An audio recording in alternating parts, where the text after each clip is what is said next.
राधे राधे सारा ने, मेरा नाम है रजत कुमार और आज हम बात करेंगे नर्सिंग एड के पूरे प्रोसेस के बारे में, ये कैसे प्रोसेस होता है। सबसे पहले आपको अपनी जीएनएम और बीएससी नर्सिंग कंप्लीट करनी है। उसके बाद अपने सारे डॉक्यूमेंट लेके, जो कि हमने यहाँ पे लिस्ट डाल दी है, पूरे डॉक्यूमेंट लेके आपको लोकल एजेंट के पास जाना होता है, जो कि एक फीस लेता है, जो आपको उनको पे करनी होगी।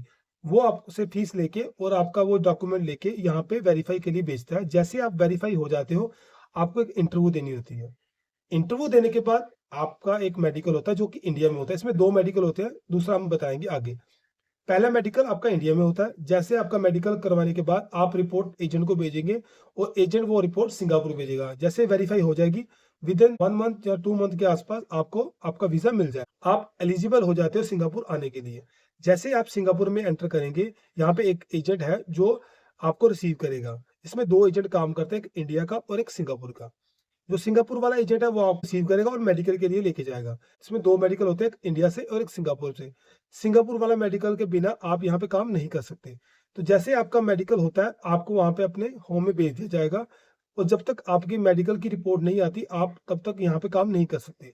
जैसे ही आपकी रिपोर्ट आ जाती है और रिपोर्ट आपकी वेरीफाई हो जाती है, उसके बाद जो एजेंट है सिंगापुर वाला, वो आपको एक एमओएम की अपॉइंटमेंट देगा। जो हमने पहले बात की थी कि आपको 3 महीने का वीज़ा मिलेगा, उसका ये आगे वाला प्रोसेस है। तो आपको जैसे अपॉइंटमेंट मिलेगी, तो आपका वो जो एजेंट है, वो आपके लिए गाड़ी भेजेगा और आप उस गाड़ी में बैठ के एमओएम के ऑफिस जाओगे। वहाँ पे आपकी एक फ़ोटो और आपके फिंगरप्रिंट होंगे। फिंगरप्रिंट होने के बाद विदिन 10 या 15 दिन में आपको वर्क परमिट मिल जाता है। वर्क परमिट मिलने के बाद जो एक बैंक अकाउंट खोलेगा जिसमें आपकी सैलरी आएगी। अभी देखिए आपका सारा प्रोसेस हो गया, जैसे कि आपने मेडिकल करवा लिया सिंगापुर का, आपने फ़ोटो खिंचवा ली है, जिसमें आपका वर्क परमिट आ गया है और आपका बैंक अकाउंट भी बन गया। तब आप एलिजिबल हो जाते हैं यहाँ पे काम करने के लिए। तो हम आगे बात करेंगे कि यहाँ पे ड्यूटी आवर्स क्या है। ड्यूटी आवर्स यहाँ पे है 7 टू 8 आवर। किसी-किसी होम में 7 आवर है, किसी में 8 आवर है। यहाँ पे 5 दिन वर्क होता है और 2 दिन की छुट्टी होती है।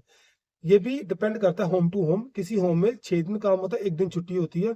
जो 6 डे काम होता है, उसके आपको एक्स्ट्रा पे किए जाते हैं। अब हम बात करेंगे यहाँ के फूड की, आपको फूड कैसा मिलेगा। अगर आप नॉन वेजिटेरियन हो, बढ़िया है, क्योंकि यहाँ पे तकरीबन नॉन वेजिटेरियन खाना ही आता है। 90% यहाँ पे नॉन वेजिटेरियन खाना ही आता है। वेजिटेरियन खाना बहुत रेयर है, अगर किसी होम में मिल रहा हो। अगर आपको कुकिंग करनी आती है, तो आप अपना खाना खुद कुक कर सकते हैं। तो भी यहाँ पे सिंगापुर में आना चाहता है, तो प्लीज़ वो कुकिंग सीख के आए, ताकि यहाँ पे आके आपको दिक्कत ना हो। आगे हम बात करेंगे सैलरी के रिगार्डिंग नेक्स्ट वीडियो में, कि क्या सैलरी होती है, कितने पैसे आपको बचेंगे और क्या-क्या प्रोसेस होता है यहाँ पे आगे डे टू डे लाइफ में।